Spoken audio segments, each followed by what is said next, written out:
சிங்கப்பெண் படை அப்படிங்கிறது பொதுவெளியில் பெண்களுக்கு அநீதி இழைக்கப்படுது. அதை பெண்களை காப்பாற்றுறதுக்காக உருவாக்கப்பட்ட படை அது.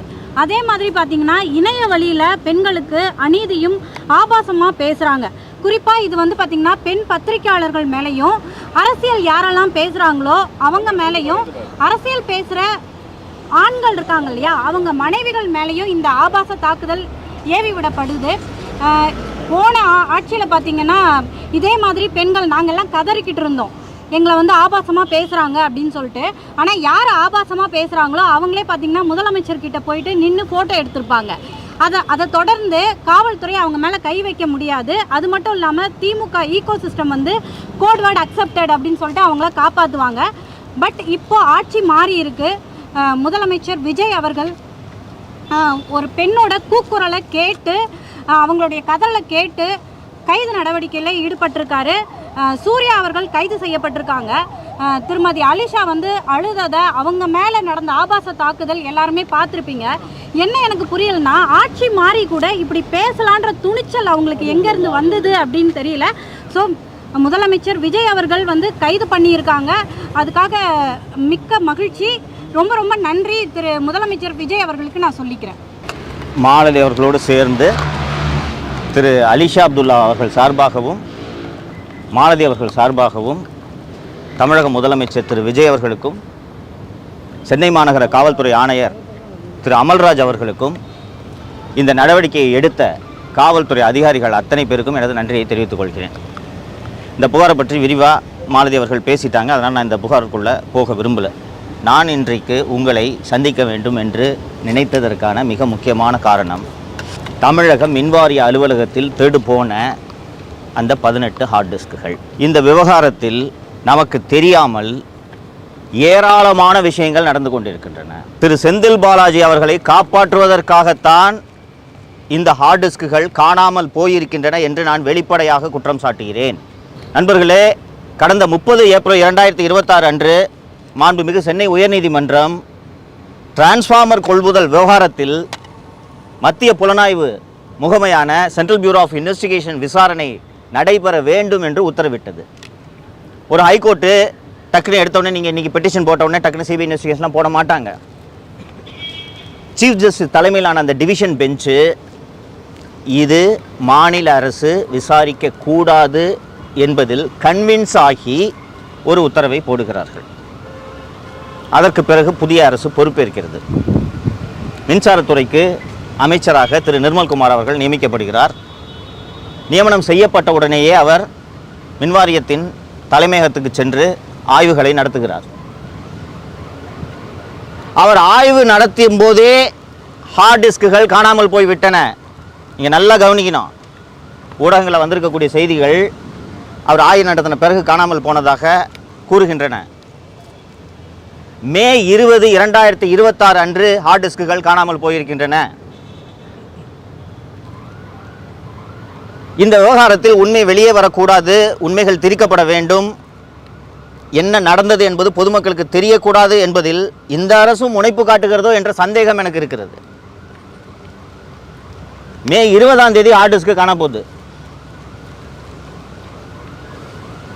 ஜூன் 1ஆம் தேதி அன்று சிந்தாதிரிப்பேட்டை காவல் நிலையத்தில் சென்று மலர்விழி என்ற மின்வாரியத்தை சேர்ந்த அதிகாரி புகார் அளிக்கிறார். மே 20 முதல் ஜூன் 1 வரை புகார் அளிக்காமல் அமைதி காத்ததன் நோக்கம் என்ன?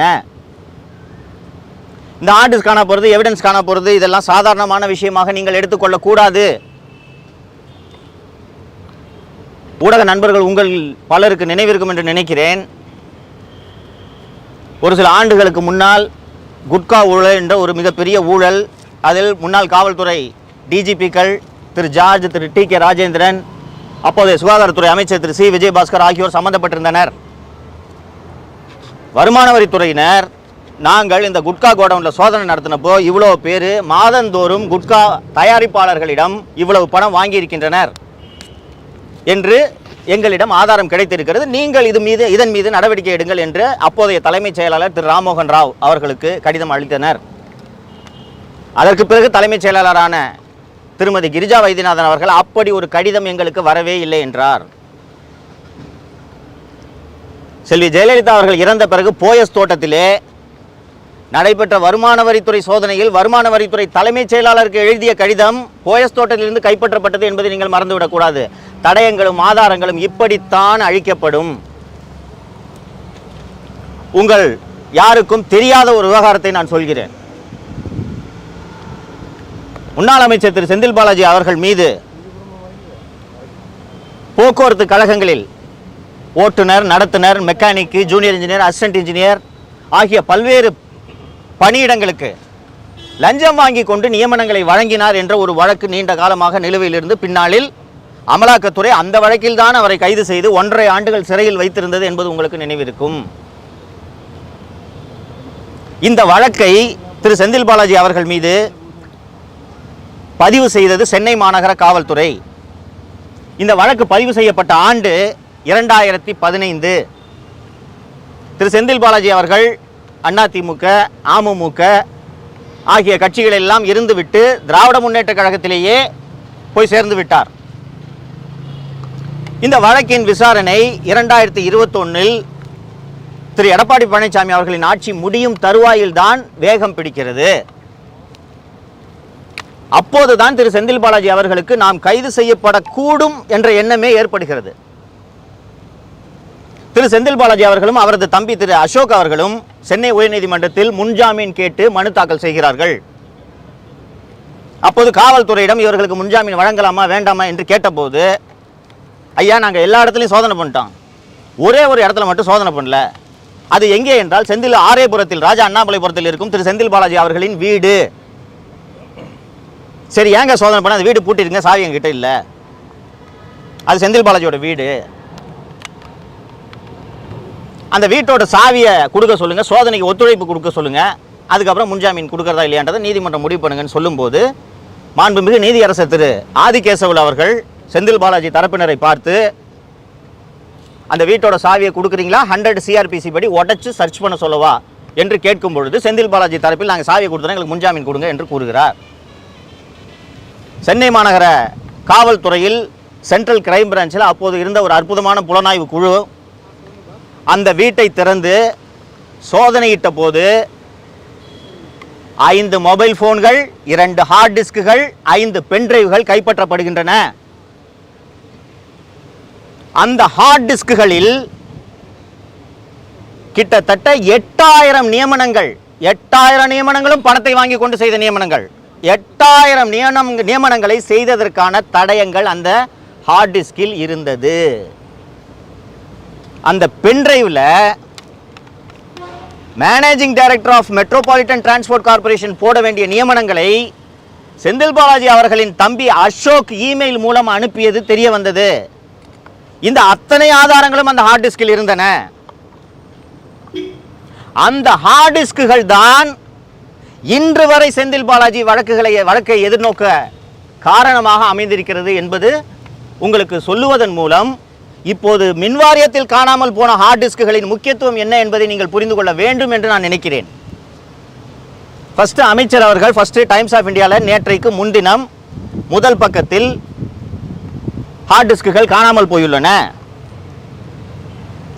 7வது, 8வது, 9 மற்றும் 10, 5, 7, 8, 10 ஆகிய மாடிகளில் உள்ள கணினிகளிலிருந்து ஹார்ட் டிஸ்குகள் காணாமல் போயிருக்கின்றன என்று டைம்ஸ் ஆஃப் இந்தியாவில் செய்தி வந்த பிறகு அமைச்சர் பத்திரிகையாளர்களை சந்திக்கிறார் இல்லைங்களா?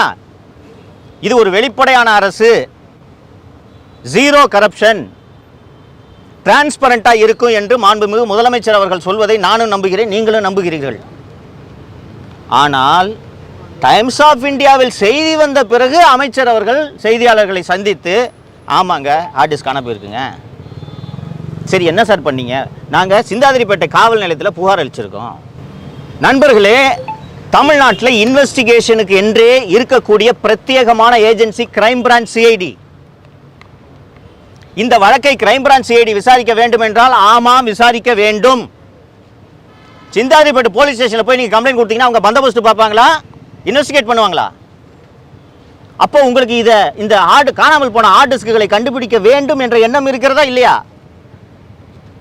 நண்பர்களே, அந்த காணாமல் போன ஹார்ட் டிஸ்க் தொடர்பாக இன்னும் ஒரு அதிர்ச்சிகரமான விஷயத்தை சொல்கிறேன். மின்சாரத்துறையில் மின் வாரியத்தில் விஜிலன்ஸ் என்று ஒரு பிரிவு இருக்கிறது. அது மின்சார திருட்டை கண்டுபிடிக்கிறதுக்கான பிரிவு. ஒரு லிமிட்டட் ஸ்ட்ரெங்த்தில் தான் அது பணியாற்றுகிறது என்றாலும் அதன் தலைமை பொறுப்பில் இருக்கக்கூடியவர் கூடுதல் டிஜிபி அந்தஸ்தில் இருக்கக்கூடிய ஒரு அதிகாரி. இப்போது அந்த பதவியில் இருப்பவரின் பெயர் திரு ஆயுஷ்மணி திவாரி. நண்பர்களே, அவருடைய அலுவலகத்தில் இருக்க ஹார்ட் டிஸ்கை காணாங்க. அப்போது மின்சாரத்துறை அமைச்சர் திரு நிர்மல்குமார் அவர்கள் என்னதான் ஆய்வு செய்தார்? Sir, April 30 Madras high court division bench CBI investigation transformer கொள்முதல்ல சிபிஐ இன்வெஸ்டிகேஷன் போட்டிருக்குங்க. அந்த ஆதாரங்களை எல்லாம் சேகரித்து பத்திரமாக கொடுக்க வேண்டியது இந்த அரசின் கடமையா இல்லையா? காணாம போச்சு ஹார்ட் டிஸ்க்ன்றீங்க. எங்க யாருங்க எடுத்தா சிசிடிவி வச்சு கண்டுபிடிக்கலாம்னு கேட்டா சிசிடிவி 4 மணியில் வேலை செய்யலன்றாங்க. சார், அப்ப என்ன சார் ஆய்வு பண்ணீங்க நீங்க? நினைக்க நெஞ்சம் பதறுகிறது தோழர்களே. நான் 18 ஆண்டுகள் லஞ்ச ஒழிப்பு துறையில் பணியாற்றி இருக்கிறேன். ஒரு அரசு அலுவலகத்தில் இப்படி ஆவணங்கள் காணாமல் போகாது. இன்னைக்கு இந்த செய்தி பரபரப்பாகி அனைத்து எதிர்க்கட்சிகளும் இது குறித்து விசாரணை வேண்டும் என்று அறிக்கை வெளிவந்த பிறகு தற்போதைய செய்தியாக இன்று காலை வந்திருக்கக்கூடிய செய்தி, கோபிநாத் என்பவர் கைது செய்யப்பட்டிருக்கிறார். பெங்களூருக்கு அழைத்து சென்று 34 ஹார்ட் டிஸ்குகள் மீட்கப்பட்டுள்ளன என்று கூறுகிறார்கள். காவல்துறை அதிகாரிகள் இருக்காங்க, அவங்களுக்கு தெரியும் இது என்ன ஜுவல் தெஃப்டா ப்ராப்பர்ட்டி தெஃப்டா. சார், பைக்கை புஷ்டம் சார்னு சொல்றதுக்கு இதுல திருடு போனது ஹார்ட் டிஸ்குகளை விட முக்கியமாக டேட்டா. நான் ஏற்கனவே அந்த ஜாப் ராக்கெட்டில் நடந்த விவகாரத்தை சொன்னேன். அந்த ஜாப் ராக்கெட் விவகாரத்தில் அந்த ஆதாரங்களை கொண்டிருக்கக்கூடிய ஹார்ட் டிஸ்க் திரு செந்தில் பாலாஜி அவர்களின் வீட்டிலிருந்து கைப்பற்றப்பட்டது. நான் சொல்றது கட்டுக்கதை அல்ல. இன்னும் நீதிமன்றத்தில் எங்கிருந்து அந்த ஹார்ட் டிஸ்கள் கைப்பற்றப்பட்டன என்பது அமலாக்கத்துறையின் வழக்கிலும் ஆதாரங்களாக இருக்கிறது, சிசிபியோட வழக்கிலும் ஆதாரங்களாக இருக்கிறது. இன்னைக்கு 34 ஹார்ட் டிஸ்கை கண்டுபிடிச்சோன்னு எங்களுக்கு ஒரு கதையை எங்களுக்கு சொல்றீங்களே. அந்த ஹார்ட் டிஸ்கில் என்ன ஜனநாயகன் படமா இருக்கு? உண்மையிலே ஜனநாயகன் படம் இருந்துச்சுன்னா படம் இருக்கா? வேற என்ன இருக்குன்றது உங்களுக்கு எப்படி தெரியும்? இன்னொரு கூடுதலான தகவலை சொல்கிறேன். காணாமல் போக வேண்டியது அல்லது காணாமல் போக அடிக்க வேண்டும் என்று இவர்கள் நினைத்தது ஒரே ஒரு ஹார்ட் டிஸ்க், ஒரே ஒரு ஹார்ட் டிஸ்க். அந்த ஒரு ஹார்ட் டிஸ்கை மட்டும் திருடுனா அந்த ஒரு ஹார்ட் டிஸ்கில் என்ன இருக்குன்னா, கடந்த 5 ஆண்டுகளாக தனியாரிடமிருந்து மின்சாரம் வாங்கியதில் நடைபெற்ற அந்த ஆதாரங்கள், சூரிய ஒளி மின்சாரத்தை தனியாரிடமிருந்து வாங்கியதற்கான ஆதாரங்கள், சுருக்கமாக சொல்ல போனால் 5 ஆண்டுகளில் தமிழக மின்வாரியத்தில் நடைபெற்ற ஊழல்களின் மொத்த ஆதாரமும் அந்த ஒரு ஹார்ட் டிஸ்கில் அடங்கியிருக்கிறது. இன்னைக்கு 34 ஹார்ட் டிஸ்கை நாங்கள் பெங்களூர்லேருந்து சீஸ் பண்ணியிருக்கோன்னு போய் இங்கே நண்பர்கள் ரிச்சி ஸ்ட்ரீட்டுக்கு போயிருப்பீங்க. அங்கே போய் இந்த கம்ப்யூட்டர் ரிப்பேர் பண்ணுற கடையிலலாம் கேட்டிங்கன்னா ஒரு 50 லேப்டாப் அடி போட்டு வச்சுருப்பாங்க. ஒரு லேப்டாப் காணா போச்சுன்னு சொல்லிட்டு நம்ம புகார் கொடுத்தோன்னா 10 லேப்டாப்பை சீஸ் பண்ணிட்டு வந்து அந்த லேப்டாப்லாம் நாங்கள் சீஸ் பண்ணுறாங்க பாருங்கன்னு சொல்கிறது போல் இந்த கதை இருக்கிறது. நான் தமிழக அரசை மாண்புமிகு முதல்வரை கேட்டுக்கொள்வதெல்லாம் ஒன்றே ஒன்றுதான். டிரான்ஸ்ஃபார்மர் கொள்முதலில் மிகப்பெரிய ஊழல் நடைபெற்றிருக்கிறது என்று சிபிஐ விசாரணைக்கு உத்தரவிடப்பட்டிருக்கக்கூடிய இந்த சூழ்நிலையில் அது தொடர்பான திருட்டு வழக்கையும் சிபிஐ தான் விசாரிக்க வேண்டும். சிந்தாதிரிப்பேட்டை காவல் நிலையமோ தமிழக காவல்துறையோ விசாரிப்பது பொருத்தமாக இருக்காது. இந்த விசாரணையின் மீது தமிழக மக்களுக்கு நம்பிக்கை ஏற்படுத்தும் வகையிலும் இது இருக்காது. ஏன் தமிழக காவல்துறை இந்த விசாரணை எல்லாம் நடத்தக்கூடாது என்று நான் சொல்லிக் கொண்டிருக்கிறேன் என்றால், லஞ்சம் மற்றும் ஊழலை விசாரிக்க வேண்டிய துறையின் இயக்குனராக ஒரு ஊழலின் ஊற்றுக்கண்ணை இந்த அரசு நியமித்திருக்கிறது. இது தொடர்பாக நான் ஏற்கனவே பேசியிருக்கிறேன். செல்வி ஜெயலலிதா அவர்களின் அரசுக்கு எப்படி ஒரு சசிகலா இருந்தாரோ அதுபோல தமிழக முதலமைச்சர் திரு விஜய் அவர்களின் அரசாங்கத்துக்கு விகடனின் முன்னாள் ஆசிரியர் திரு கலை என்கிற கலைச்செல்வன் இருக்கிறார் என்று நான் வெளிப்படையாக குற்றம் சுமத்துகிறேன். நான் பேசிக் கொண்டிருக்கக்கூடிய இந்த தருணத்திலே கலை அவர்கள் போயஸ் தோட்டத்திலே உள்ள ஆதவ அர்ஜுனாவின் அலுவலகத்தில் அமர்ந்த அதிகாரிகளை சந்தித்துக் கொண்டிருக்கிறார். செல்வி ஜெயலலிதா அவர்களின் அரசாங்கத்தில் ஒரு நல்ல விஷயம் என்னன்னா, சசிகலா செய்யும் தவறுகளை உளவுத்துறையின் மூலமாக கண்டறிந்து செல்வி ஜெயலலிதா அவர்களே நிவர்த்தி செய்வார். அந்த ஆட்சி காலத்தில் நீங்கள் பார்த்துருப்பீங்க, திடீர்னு கமிஷன் மாற்றப்படுவார், திடீரென்று உளவுத்துறை ஐஜி மாற்றப்படுவார், திடீரென்று டிஜிபி மாற்றப்படுவார், அமைச்சர்கள் மாற்றப்படுவார்கள். இது என்னவென்றால் சசிகலாவின் பரிந்துரை உண்மையா இல்லையா, சரியா இல்லையா என்பதை உளவுத்துறையின் மூலமாக கண்டறிந்து மாற்று நடவடிக்கையை எடுப்பார். நான் தூய ஆட்சியை தருவேன், ₹1 கூட யாரையும் திருட விட மாட்டேன், ஏற்கனவே திருடியவர்களை தண்டிக்காமல் விட மாட்டேன் என்று திரு முதலமைச்சர் விஜய் அவர்கள் சொன்னது எனக்கு உள்ளூர மகிழ்ச்சி அளித்தது. குறைந்தபட்சம் ஏற்கனவே திருடியவர்கள் மாட்ட வேண்டுமா இல்லையா? அப்படி அந்த திருடர்களை பிடிக்க வேண்டிய ஒரு துறையின் இயக்குனராக, ஊழலின் ஊற்றுக்கண்ணாக இருக்கக்கூடிய திரு அருண் அவர்களை கலைச்செல்வன் அவர்களின் பரிந்துரையில் தான் இந்த அரசு நியமித்தது. ஏன் திரு அருண் அவர்கள் அந்த பதவியில் தொடரக்கூடாது என்பதற்கான மேலும் சில காரணங்களை அடுக்குகிறேன். நண்பர்களே, நான் லஞ்ச ஒழிப்பு துறையில் 18 ஆண்டுகள் பணியாற்றியவன் என்பது உங்களில் எல்லோருக்குமே தெரியும். ஆலந்தூரிலே உள்ள லஞ்ச ஒழிப்புத்துறை இயக்குனரின் அலுவலகம் இருக்கக்கூடிய அந்த மாடியிலேயே லஞ்ச ஒழிப்புத்துறையின் ரகசிய பிரிவும் இயங்குகிறது. ரகசிய பிரிவு என்றால் தமிழகம் முழுக்க ஊழல் தொடர்பான அந்த கோப்புகளை எல்லாம் பரிசீலனை செய்து ஆய்வு செய்யும் பிரிவு. ஒரு 40-50 பேர் அங்கே பணியாற்றுவார்கள். ஒரு பெரிய ஹாலு. இந்த எண்டில் கான்ஃபரன்ஷியல் பிரான்ச் இருக்கும், இந்த எண்டில் டைரக்டர் ரூம் இருக்கும். இங்கேருந்து பார்த்தீங்கன்னா அந்த எண்டு தெரியும். நான் ஏற்கனவே சொன்னேன், லஞ்ச ஒழிப்புத்துறைக்கு சம்பந்தமே இல்லாத, லஞ்ச ஒழிப்புத்துறையோட அந்த பணியாளர் பட்டியலில் இல்லாத ஐயப்பன் என்பவரை திரு அருண் அவர்கள் அழைத்து கொண்டு லஞ்ச ஒழிப்புத்துறைக்கு வந்திருக்கிறார் என்பதை நான் ஏற்கனவே சொன்னேன். இதுபோக சென்னை மாநகர காவல்துறையில் பணியாற்றக்கூடிய 20 காவலர்களை எதற்கென்றே தெரியாமல் திரு அருண் அவர்கள் அழைத்து அவரது அறைக்கு எதிரே இருக்கக்கூடிய இணை இயக்குனரின் அலுவலகத்தை காலி செய்துவிட்டு அங்கே அவர்களை அமர வைத்திருக்கிறார் என்று நான் ஏற்கனவே சொன்னேன்.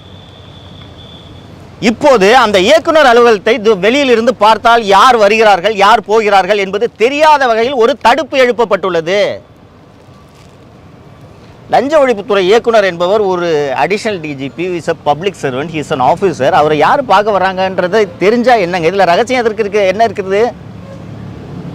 ஆனால் திரு அருண் அவர்கள் ஏன் இந்த தடுப்பை எழுப்பினார்? ஏன் லஞ்ச ஒழிப்புத்துறைக்கு சம்பந்தம் இல்லாத ஐயப்பனை வைத்திருக்கிறார்? ஏன் லஞ்ச ஒழிப்புத்துறைக்கு சம்பந்தம் இல்லாத சென்னை மாநகர காவல்துறையின் 20 காவலர்களை அங்கே இப்போதும் வைத்திருக்கிறார் என்பதற்கான காரணம் தெரிந்துவிட்டது. நண்பர்களே, கடந்த அக்டோபர் 2025 முதல் அமலாக்கத்துறை 4 கடிதங்களை தமிழக டிஜிபிக்கு அனுப்பியிருக்கிறது. அந்த 4 கடிதங்களுமே முன்னாள் அமைச்சர் மற்றும் எனது அருமை நண்பர் திரு KN நேரு அவர்கள் செய்த பல 1000 கோடி ஊழல்கள் தொடர்பான ஆதாரங்களை அமலாக்கத்துறை பேட்சாக அனுப்பினார்கள். முனிசிபல் அட்மினிஸ்ட்ரேஷன் டிபார்ட்மெண்ட்ல டிரான்ஸ்ஃபர் அண்ட் போஸ்டிங் கரப்ஷன் மட்டும் ஒரு பேட்ச், முனிசிபல் அட்மினிஸ்ட்ரேஷன் டிபார்ட்மெண்ட்ல நடந்த ரெக்ரூட்மெண்ட் ஒரு பேட்ச், முனிசிபல் அட்மினிஸ்ட்ரேஷன் டிபார்ட்மெண்ட்டில் நடந்த சாக்கடை போடுவது முதல் கட்டுமானம் வரையிலான ஊழல் தொடர்பான ஆவணங்கள் ஒரு பேட்ச். இந்த ஆதாரங்கள் எல்லாத்தையும் அந்த வாட்ஸ்அப் சாட் இதெல்லாம் ஊடகங்கள் செய்திகளாக வந்திருக்கிறது, நீங்கள் பார்த்திருப்பீர்கள். இந்த ஆதாரங்கள் கிட்டத்தட்ட அது சில 1000 பக்கங்கள் இருக்கும். இந்த ஆதாரங்களை எல்லாம் அமலாக்கத்துறை தமிழக டிஜிபிக்கு அனுப்பி நீங்கள் இதில் ஒரு விசாரணை உத்தரவிடுங்கள், பிரிவென்ஷன் ஆஃப் மணி லாண்டரிங் ஆக்டின் படி எங்களுக்கு நாங்கள் நடத்தும் சோதனையில் புதிய குற்றங்கள் தொடர்பான தரவுகள் கிடைத்தால் நாங்கள் அதை சம்பந்தப்பட்ட துறைக்கு அனுப்பிவிடுவோம், அந்த துறை அதன் மீது நடவடிக்கை எடுக்கும், அதன் பின்னால் அதில் உள்ள சட்டவிரோத பண பரிவர்த்தனை தொடர்பாக மட்டும்தான் நாங்கள் விசாரணை நடத்துவோம் என்று அமலாக்கத்துறை தமிழக டிஜிபிக்கு கடிதம் அனுப்பியது. தமிழகத்தின் பொறுப்பு டிஜிபியாக இருந்த மரியாதைக்குரிய திரு வெங்கட்ராமன் அவர்கள் உடனடியாக அந்த ஆதாரங்களையும் அமலாக்கத்துறையின் கடிதங்களையும் இணைத்து லஞ்ச ஒழிப்புத்துறை இயக்குனராக அப்போது இருந்த திரு அபய்குமார் சிங் அவர்களுக்கு அனுப்புகிறார். அபய்குமார் சிங் அவர்கள் அப்போது இருந்த அரசியல் சூழலின் காரணமாக எந்த நடவடிக்கையும் எடுக்க முடியவில்லை. இந்த நேரத்தில் இந்த வழக்கில் சிறை செல்ல இருக்கிற எனது அருமை நண்பர் திரு KN நேரு அவர்களுக்கு அமலாக்கத்துறையிடம் என்னதான் ஆதாரங்கள் இருக்கிறது என்பதை எப்படியாவது தெரிந்து கொள்ள வேண்டும் என்று கடும் முனைப்பில் ஈடுபடுகிறார். ஆனால் லஞ்ச ஒழிப்புத்துறையிலிருந்து ஒரு காகிதம் கசியாதுங்க. இன்னைக்கு வரைக்கும் அப்படி தான், நேற்று வரைக்கும் அப்படி தான் இருந்தது. அவரால் அது என்ன ஆதாரங்கள் என்பதையே தெரிந்து கொள்ள முடியவில்லை. ஏனென்றால் என்ன ஆதாரங்கள் அவர்கள் இன்வெஸ்டிகேட்டிங் ஏஜென்சி கையில் இருக்குன்னு தெரிஞ்சாதான் KN நேரு அவர்கள் தன்னுடைய வழக்கறிஞர்களிடம் விவாதித்து அதற்கான டிஃபென்ஸை பில்டு பண்ண முடியும். திரு அருண் அவர்கள் அமலாக்கத்துறை அனுப்பியிருந்த அந்த ஆயிரக்கணக்கான பக்கங்கள் கொண்ட ஆதாரங்களை மொத்தமாக ஒரு நகல் எடுத்து KN நேரு அவர்களிடம் ஒப்படைத்திருக்கிறார் என்று எனக்கு லஞ்ச ஒழிப்புத்துறையிலிருந்து தகவல் வந்திருக்கிறது. இது போன்ற அநியாயம் எங்காவது நடக்குமா? திரு அருண் அவர்கள் மீது எனக்கு என்ன தனிப்பட்ட பகையா? எனக்கு வர வேண்டிய கமிஷனர் போஸ்ட் அவர் பறிச்சுக்கிட்டாரா? ஆனால் இவர் தவறான நபர், இவரை இங்கே நியமிக்காதீர்கள், நீங்கள் நியமித்தது தவறு, திருத்திக் கொள்ளுங்கள் என்று நான் ஏற்கனவே ஒரு முறை வெளிப்படையாக மக்கள் மன்றத்திலே முதல்வர் அவர்களுக்கு கோரிக்கை வைத்தேன். இன்னமும் அருண் அவர்கள் அந்த பதவியிலே தொடர்கிறார். நேற்று நீங்கள் எல்லாம் பார்த்திருப்பீர்கள், பத்திரப்பதிவு அலுவலகங்களே அருண் அதிரடி சோதனைக்கு உத்தரவிட்டார். லட்சக்கணக்கில் பணம் கைப்பற்றப்பட்டது என்று. நண்பர்களே, ஒரு விஷயத்தை புரிந்து கொள்ளுங்கள். கொஞ்சம் ஆஃப் பண்ணுங்க. நண்பர்களே, ஒரு விஷயத்தை புரிந்து கொள்ளுங்கள். நான் லஞ்ச ஒழிப்புத்துறையிலே பணியில் சேர்ந்தது 1991ஆம் ஆண்டு. லஞ்ச ஒழிப்புத்துறையோட வேலையே இந்த மாதிரி சர்ப்ரைஸ் செக் பண்ணுறது தான். சப் ரிஜிஸ்ட்ரார் ஆஃபீஸ் மட்டும் இல்லை, RTO ஆஃபீஸ்க்கு போவான், தாலுகா ஆஃபீஸ்க்கு நான் போயிருக்கிறேன். விருகம்பாக்கம் சப் ரிஜிஸ்டருக்கு நான் போயிருக்கிறேன். RTO ஆஃபீஸு இந்த அந்த மாதிரி பணப்புழக்கம் அதிகம், லஞ்சம் அதிகம் புழங்கக்கூடிய அலுவலகங்களுக்கு செல்வது என்பது அதுதான் பணி. இப்போது ஏன் திடீரென்று பத்திரப்பதிவுத்துறை மீது குறிவைத்து இப்படி ஒரு அதிரடி சோதனைகளை திரு அருண் அவர்கள் நடத்த உத்தரவிட்டிருக்கிறார் என்றால், முதல்வர் அவர்கள் பார்த்துவிட்டு ஆகா இப்படி ஒரு மாணிக்கத்தை நாம் தேர்ந்தெடுத்து லஞ்ச ஒழிப்புத்துறைக்கு நியமித்திருக்கிறோமே என்று இவரை இந்த பணியிலே தொடர அனுமதிக்க வேண்டும் என்பதற்காகத்தான் நான் மீண்டும் ஒரு முறை முதல்வர் அவர்களிடம் வேண்டி கேட்டுக்கொள்கிறேன். ஜெயலலிதாவின் சசிகலாவாக தாவேக ஆட்சிக்கு கலைச்செல்வன் உருவாகி இருக்கிறார். நீங்கள் தூய ஆட்சி நடத்த வேண்டும் என்ற நோக்கத்தில் தான் நீங்கள் சினிமாவை விட்டுவிட்டு அரசியலுக்கு வந்தீர்கள் என்பதை மறந்துவிடக் கூடாது. நான் ஏற்கனவே ஒரு நேர்காணலில் குறிப்பிட்டது போல, மக்கள் உங்களுக்கு சும்மா வாக்களிக்கவில்லை, பேரன்போடு வாக்களித்திருக்கிறார்கள். தேர்தலுக்கு பிறகு ஒவ்வொருவரிடம் ஏன் இப்படி நீங்கள் விசிலுக்கு வாக்களித்தீர்கள் என்று கேட்டால், சார் இவங்க 2 பேரும் திருடுறாங்க சார், இந்த நம்பிக்கையில் தான் உங்களுக்கு வாக்களித்திருக்கிறார்கள். அப்போது உங்கள் ஆட்சியிலேயே முதல் கோணல் முற்றும் கோணல் என்று என்ன வைப்பது போல இப்படி ஒரு பிழை நடந்திருப்பதை நான் மட்டும் சுட்டிக்காட்டவில்லை, ஊர் உலகமே சுட்டிக்காட்டுகிறது. இதை நீங்கள் சரி செய்யாவிட்டால் இந்த சறுக்கல்கள் இந்த ஆட்சியில் தொடரும்.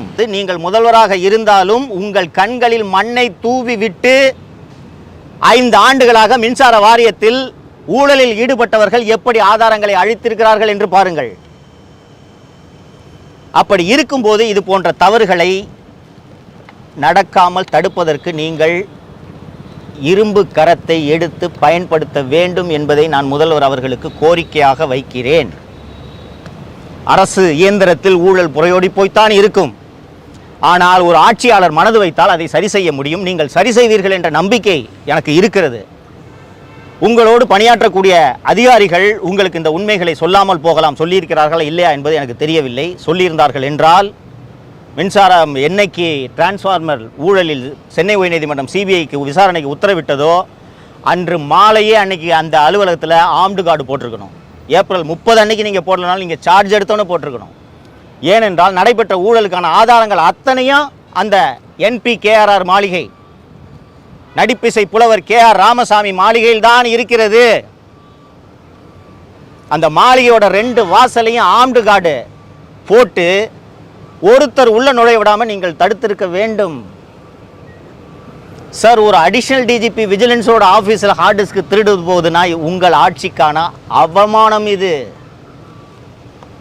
முதல்வர் சரி செய்வார் என்று நம்புகிறேன்.